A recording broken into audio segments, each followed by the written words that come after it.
Hi everyone. My name is Alex. I work at Facebook. Last year and a half I spent helping build React Native. And today I'm going to talk about how React Native works. Can we please have the slides? Yeah, but before we begin, I'll start with why native apps matter in the first place. Then I'll quickly walk you through React.js and web and tell you how we made it work on mobile. So why do we love native apps? I think when you came in today, you probably used a bunch of them already. Maybe Twitter to check what's going on, Facebook or Taxi to get around the city. Why did you prefer them to websites? And I think there are a bunch of reasons.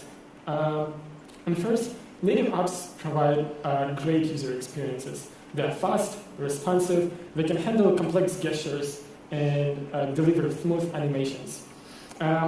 What's also most important, they're consistent with the platform. They look and feel exactly the same way as other apps on the platform. And it's not only the UI you see, this is actually the UI you feel. The scrolling physics, animations, everything. But building native apps is really hard. And it's not only because the designs of the platforms are different, it's because the technology stacks are completely different.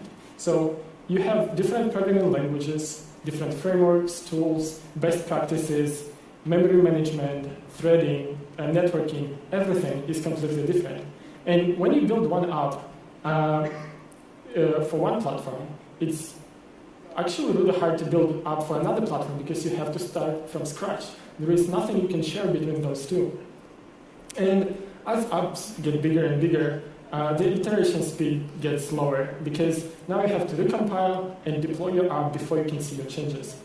As your team grows, it actually becomes really hard to scale the team for the complex app.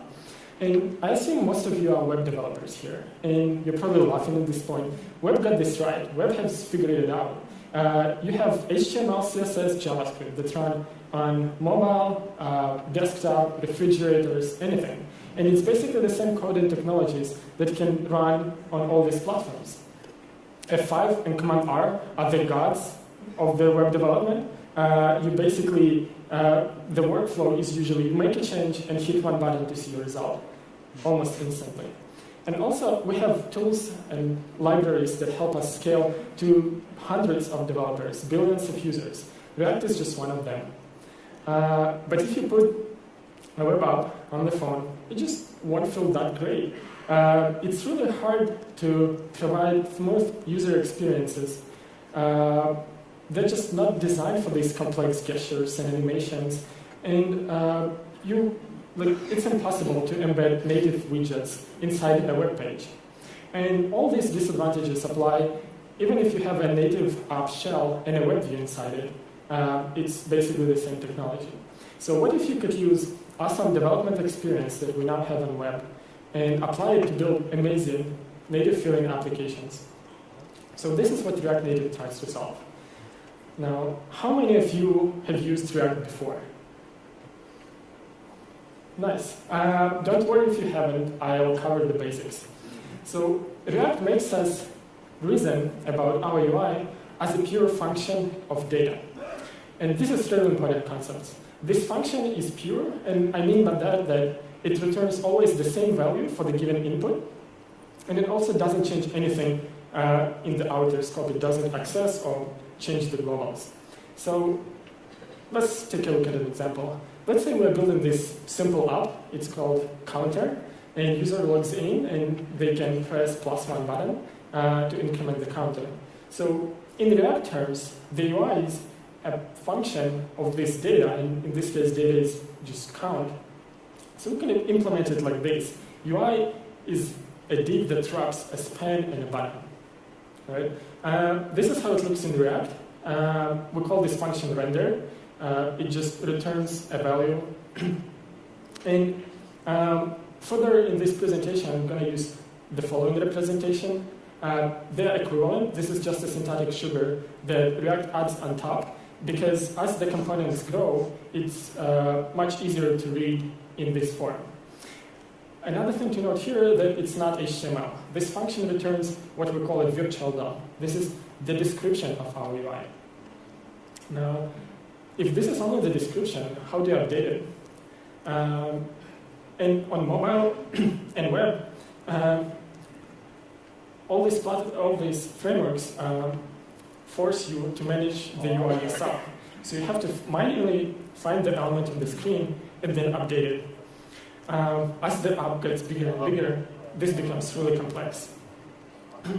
So in React, remember, the UI is just a function of some data. So, I'm sorry. So if you want to update your UI, you need to change your data. And this is what setState does. Let's see how it works. So let's say your UI had count of night as its data. And your function produced this value. When we call setState, the count will go up, and your code will render a different virtual DOM. What React takes care of is that it takes the old representation and the new one, finds exactly what has changed, and updates the UI for us. So we don't have to reach out to DOM and change this element. All we need to do is provide this description that is valid for any given data, and React will take care of the rest. So React components usually render to other components that in the end render to this virtual DOM, the description of the UI we want. In most components, you don't actually need any direct access to the DOM. React handles the synchronization between virtual DOM and the real DOM. And there are tools and libraries that let you synchronize virtual DOM with a string and do server-side rendering, or like with a canvas and render your UI entirely in the canvas. In React Native, the part I worked on, we replaced browser DOM with UIKit on iOS. So let's see what it took us to do this. First of all, you have to figure out the runtime. React is written in JavaScript, so we need some kind of JavaScript runtime to run React. Then we need to tell it about a set of basic components it can render to, and find a way to invoke native functions from JavaScript. On the web, we already know how to use transforms and polyfills to get us the newest and hottest version of JavaScript. We can transpile our ES7, ES6 code to ECMAScript 5 and basically run it anywhere. So we don't have any specific requirements for the runtime. It just needs to understand ECMAScript 5 from 2011. We went with JavaScript Core. And JavaScript Core is a great candidate. It's a part of WebKit project. It's open source. And it ships with iOS. Super convenient. Now for basic components. On native, we just can't have HTML elements. We have different set of primitives like view, images, tags. But because we're a native platform, we can gain access to very specific components like scroll view, map view, top bar, date picker, all of that. Now, this is oversimplified, and probably the React experts will be angry at me, but somewhere deep inside, React calls these three functions to synchronize virtual DOM to the real drawing backend, be it UIKit or browser DOM. So we actually need to only implement these three functions in native and give access to these functions to JavaScript. However, how do we do that? JavaScript Core API lets us expose some native functions to JavaScript so we can call it directly. However, there are a bunch of problems with that. First, this ends up being synchronous calls. So when JavaScript method calls a native method, it's gonna wait until this method returns. So basically this white-yellow bar there is JavaScript waiting for the reply from native code. And this time waiting is basically the time wasted. We could be doing some very useful work there. Another interesting problem, what if your JavaScript code calls a native function that calls another JavaScript code that calls a native function, and you end up having this complicated step trace, and the code is basically, if it's broken, it's somewhere in between all these platforms. Really hard to figure out what's going on. So instead of synchronous API, we need something asynchronous. However, even if you have an asynchronous API, there is still fixed overhead for every call, no matter synchronous or asynchronous. It might seem very small in the beginning, but it quickly adds up and can affect the performance. We don't want that. We want, instead of having this overhead for every function call, we want to batch them all together and process them together. But how about the data JavaScript and native shares? If you just reuse JavaScript core APIs, you might end up in the situation like this, where native objects hold references to JavaScript objects that might hold some references to native objects. This can have loops. Imagine garbage collection or leak detection. It's really hard. Instead of doing and sharing the data between these contexts, we want them to exchange serializable messages. So we need an asynchronous, batch, and serializable way of communication between JavaScript and native code. And this is what we call the bridge. It fits right in between JavaScript and native code, and it ensures this asynchronous serialized communication. Let's see how events flow in this system. So by events, I mean like user inputs, touches, timers, network requests or responses, stuff like that. So events get registered in native code. Then we collect some important data from the event, serialize it, and push through the bridge to JavaScript. JavaScript takes this data from the event, processes the event, and comes out with a list of commands for native to run. Then it takes this whole list, serializes it back, and passes back to native. On native side, we process the commands and update the UI if needed. Don't worry too much, we will go through the whole process in more details on an example. And the important thing to note here is JavaScript, as on web, is event-driven. You can think about it as a sophisticated calculator that takes events as an input and produces commands as outputs. Let's get back to our example. So let's say we're building a mobile app for our counter service. The deal here is easy. User taps the button, the counter goes up, and we send a request to the web server to update this count. And this is the render function of the application. Even if you've never used React before, or React Native, it's pretty easy to figure out what's going on. You basically have a view that drops a text and a button. And when a button is pressed, we get this method, which basically uses the setState API we discussed earlier and uses fetch API to send a post request. Super simple. So let's see how React handles that. User taps a button. UI touch comes into the system, and it has a bunch of useful information. So we extract it. It's like X and Y coordinates, view IDs, all this useful stuff. And then we post a message on the JavaScript queue. So the thing to note here is that this function doesn't return anything. It's asynchronous. It just notifies JavaScript about the event. Then this event gets serialized into JSON. JSON works for us. Is passed through the bridge and processed in JavaScript. Instead of calling this method directly, we wrap the message processing in this call function. Let's see what it does. So message queue init initializes a message queue. I will tell you why it's important to init. Just remember that there is a message queue initialized and available per JavaScript request. Then we figure out exactly what module we need to run in JavaScript, and we run it. In this case, event emitter receive touches triggers touch processing. And touch processing is a fascinating topic. It deserves like the whole conference dedicated to it. There are so many details. I can barely scratch the surface in this talk, but I really wanted to share with you those. The basic idea of processing touches is to figure out which element should respond to this touch. And if you think it's simple, let's take a look at an example. I hope you see this well. So this is a button. When I talk about touch processing, most people imagine a button because it's almost the simplest case. On native, you don't have a mouse pointer. You have your finger. And to activate the button, you basically tap it. Right? Super simple. If you want to implement it, it's probably fairly easy. You just need to figure out the coordinates where the touch appear.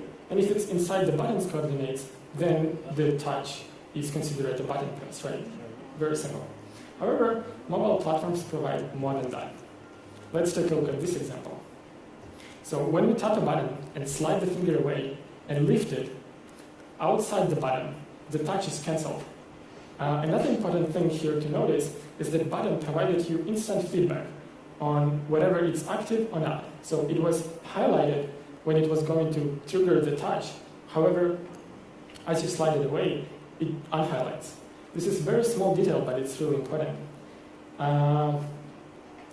So implementing that would be pretty easy too. You just see if the touch was lifted outside of the button, then it's cancelled pretty much.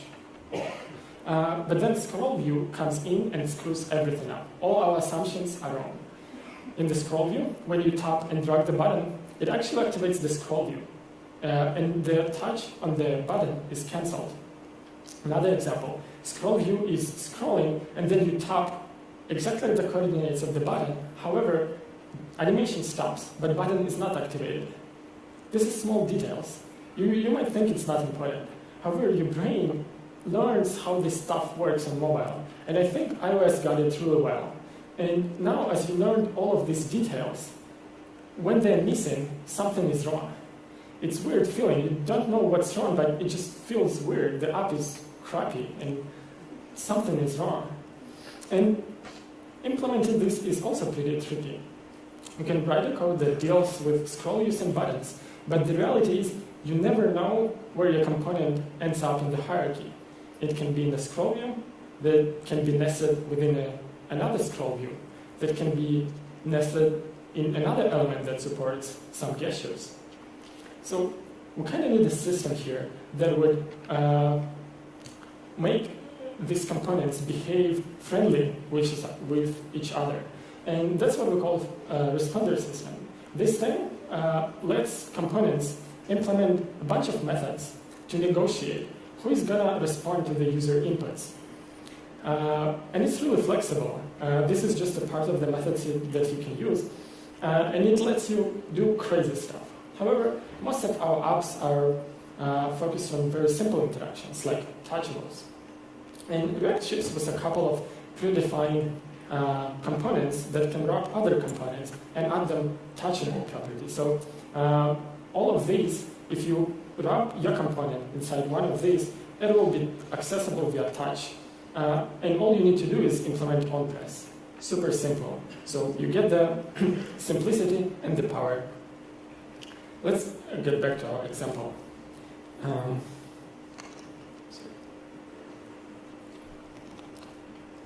So this is our handler for onTouch. It does pretty simple things. Calculates new count, and then calls this setState. And we saw this before. This is actually the part of React that works exactly the same way on web and on native. It does the rendering stuff, then it finds the differences and updates the rendering backend. We don't have that. We can't find element by ID and updates its inner HTML. We have to use native functions. However, as we learned, we can't just directly invoke native functions. They will block, they will cost per each call, so we need some kind of different way. Let's take a look at what native modules is. This module is actually auto-generated. When the app starts up, we figure out what modules are available on native side, and from the JavaScript, we generate these simple wrappers.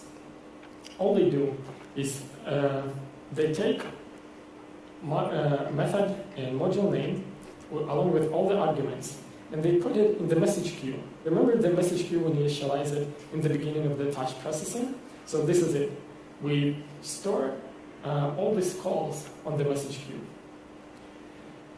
Next, we call fetch API, and this fetch API is actually a polyfill for the new fetch spec, and all it does is sends a post request. So somewhere under the hood, it will call a data manager API. And it will also be added to this message queue.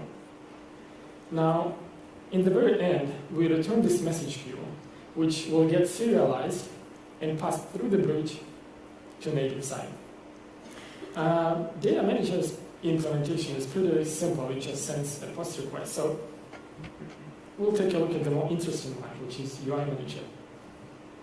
And UI manager is this thing that takes commands from React and applies them on native platforms.